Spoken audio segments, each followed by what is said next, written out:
What's good, Moto fam? JD here with Supercross.com, and today I got with me Mr. J. Cartwright. How you doing, sir? Doing great. How you doing? Thanks for having me. Good, man. Hey, I'm happy to have you. You have you've been turning a lot of heads this year so far. So I'm glad you were able to fit us in because I know you had some stuff you were doing this morning anyway. Like when we were texting, and you were telling me, "Hey, I'm like 10 minutes from the house." I knew you probably had a busy morning anyway.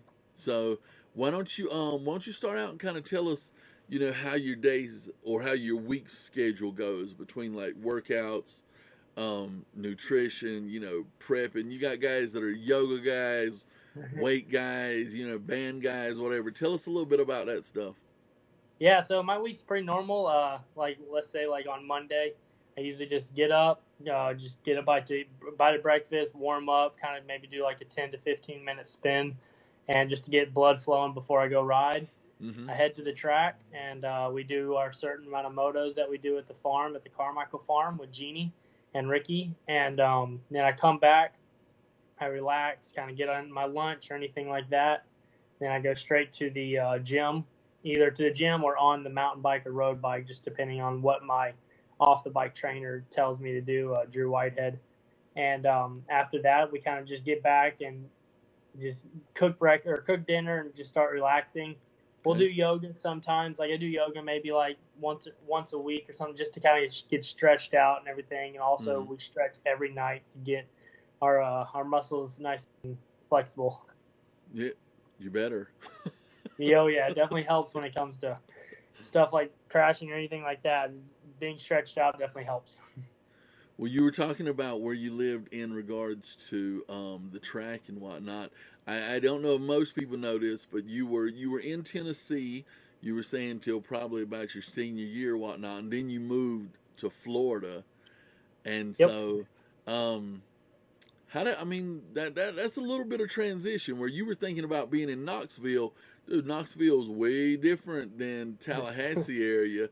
How are you? How was the adjustment initially? It was definitely a big adjustment. I moved down here my senior year of high school. Mm-hmm. So like I left my school I'd been my whole entire life and came to a brand new school my senior year. So that was a little weird just being the new kid. And actually ended up meeting some people that race motocross in the school. So we became really good friends. And then once I moved down here, it kind of just I had the training facilities right here, so I was able to go to school and to go ride 30 minutes in between each other. Like that's how far the places were. So it Mm-hmm. was really easy to commute, and I had my moto friends, and I also had my school friends that I could kind of go in between and just hang out with. So I actually started to love Tallahassee, and I turned into a Seminole fan. And hey, we won the championship that year. We moved down here, so I like to say I brought the good luck. You apparently, if anybody's arguing, you can tell them you can leave town, and we'll see how well they do without you. Well, hopefully we get good again because we've been on the downslope. But hey, it's funny. I'm from Memphis, Tennessee, and we're actually stealing the Memphis Tiger football coach and bringing him here to FSU. That's right. That's right. Hopefully, hopefully, he brings some good juju with him whenever he comes to town. Hopefully he does. So let's talk about the team. Because the story goes, your family was like, hey, either start making some money with motocross or get ready for something else, and you hop on with this team. I mean, tell me about the process, and kind of tell me about those guys because you got some characters in that pit with you, man. Cade's Oh funny yeah. dude. Cade's a real funny dude. Yeah, so yeah, the team's really great. It's Team PRMX, my hat right here. They're based out of Quebec. They're a Canadian team, but they're awesome. I love the whole, everyone on the team. Like Julian, the owner, Hmm. he just loves having a team. He doesn't do it for like the money or anything like that. He just does it just because he loves having a team and he loves the sport. And yeah, my parents told me after I graduated college, they're like, look, you either go make a living in racing or you go find a job with your degree. And I was like, all right, now I want to go race. I mean, Right. I love racing. It's my main Mm. focus. The degree was just my backup plan. And so Hmm. now that I'm out of school, I can finally focus on it. And I found this team, and he we got together in the summer, and I told him, like, hey, I want to race every weekend if I can, like money race, money race, money race. And he found a race for me literally from the day I got there in the end of May to October. I missed probably 3 weeks. Like, we were racing every weekend, just going different places. Challenge Quebec series, a little SXQC series, and then the Arena Cross or the Supercross and Motocross tour with the Rockstar Triple Crown.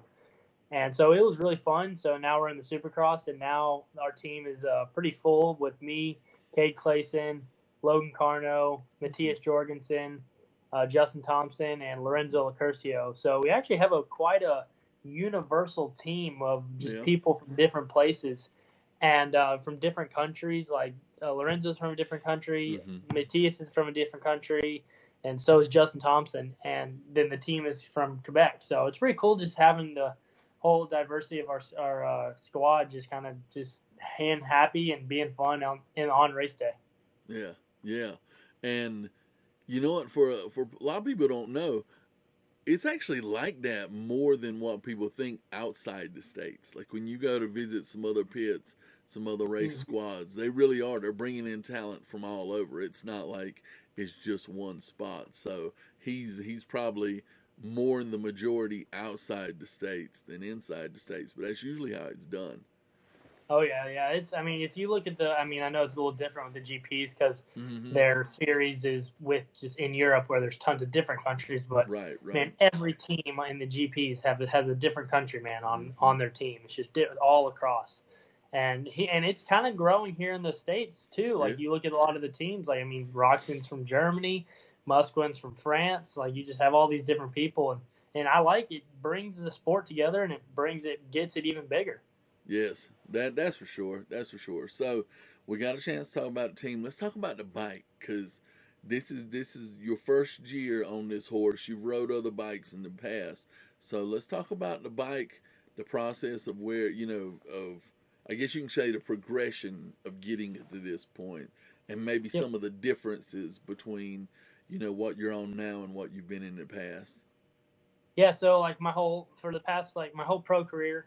For the past 5 years or so, I've been on Yamahas in the 250 class, and then now that I did the jump up to the 450 class, and I did the different team switch. We went to Kawasaki's, and it was a little different. I made sure like we did in the summer because I rode the outdoor series on the 450 to get used to the bike and get used to the power before we jumped on a Supercross track.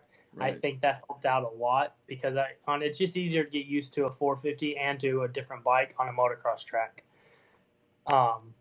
Sorry about that. It was just get used to it on a motocross track. So we did that in summer, and the Kawasaki 450 I love. It is an awesome bike. Like when I was looking at it before I got on the team, I was looking at it, I'm like, man, the bike looks kind of big. Like it looks like just a bulky, big bike. And when I got on it, man, I could throw it around anywhere I want. It's so light. It's the lightest Japanese bike. So I'm really loving the Kawasaki more than anything I've ever ridden. It's the 250 Kawasaki and the Yamaha are quite a bit different. Like the power is a little different. Like the Yamaha has more of a torquey out of the gate power, and the Kawi has more of a smooth just transition to top end power. So, but I didn't really ride that much. I only rode it a couple times in the summer when I needed to do a small arena cross. I've just been focusing on the 450, but the 450 I am really loving with the Kawasaki. Cool. Well, I don't know if I had told you this. We're giving one away in Salt Lake this year, and before we made the decision on what bike, we put a poll out there. Dude, overwhelming. Like initially, Suzuki was in the league, but then we made a couple other posts. Before you know it, like Kawasaki ends up cleaning up. So like just general public, people are like Kawasaki all the way, and so it's cool to hear you say it. People, if they listen to that little comment you made, that's probably a really good Kawasaki pitch. To be honest with you, dude, you go ahead and charge for that if you want. Yeah, it'll be good for that, and I think everyone, if they got on a Kawi, they'd love it. So they need to go buy one or go try to win yours that you're giving away. Cool. So we talked about schedule, we talked about team, we talked about bike. one of the other things I want to do is make sure we do is I don't want us to leave any sponsors out. If you have any there in the pit that you need to take care of, or family or local or whatnot, the last thing I wanted to let you do is get off of this call without showing some appreciation. You're gonna have some upset people if you're not careful. So let's take care of that. Yeah, so definitely everyone at Team PRMX, they're the pride and joy of our team. Fred, Philip, and Jordan, everyone, they're all awesome there, and Julian, obviously. And then you got Just One Racing, Wassner Pistons, Peltier Kawasaki. They're some of the four main sponsors on the team. And then everyone else that puts the team together, like No Tool Filters, you got Majachi Safaris, you got Atlas Brace for me personally, and also Load Lugger for me personally. Olin Suspension, HGS Pipe, Recluse, Fist Gloves. Then you also got, I'm going down my body and everything, like the EVS, and then and then Easy triple clamps and wheels, Hoosier tires, Blood lubricants. There's just Guts Racing. Yep. There's just Dirt Tricks. There's just so many people that are helping us out, and I'm sure there's quite a bit. I have a list on my phone I can actually go, but I don't want it to go away from the video. That's all right. When we get done, you got to send it to me. That way I can put it in the caption below. I want to make sure that they see the tag. We want to show them some love since they're showing you some love. Yeah, for sure. Yeah, everyone, like, there's so many people helping out the team. Like, this team, it has quite a bit of sponsors, and we wouldn't be here without them. Anyways. Yeah, yeah. So to kind of give everybody a little recap, it's like A1, Phoenix, A2, like every round, you've been right at that spot where a main was like in sight, and you're battling it out pretty much in the LCQ every weekend, if not the main. And it feels like, man, when I'm watching you out there, it feels like it's just right there on the edge of Yep. being consistent main. In your I guess in your mind or your opinion, man, what's that jump? Like what gets you into that spot to where it's not like three LCQs, one main, two LCQs, one main, but switched around main, LCQ, main. Like, what So yeah, changes that? I think for me, for this year, it's just experience. It's my first year in the 450 class, Mm-hmm. on first year on a 450 since amateurs, and I think with what I'm going to be getting with experience is I need to start pushing harder on the track. Like, I got used to this on the 250. I really was good on it last year with racing the track and not just jumping it and not just getting through there, Right. especially the Supercross track. Now that I'm on a 450, I'm kind of see myself back in that position of kind of not pushing on the track as much as I Okay. can. Okay. And so for this year is going to be a learning experience to put it on to next year. So I think it's going to help out this year, just focusing on that, seeing what I need to learn and see what I need to progress and put it into next year. So, but we're still going to push this year and try to get as many mains as I can.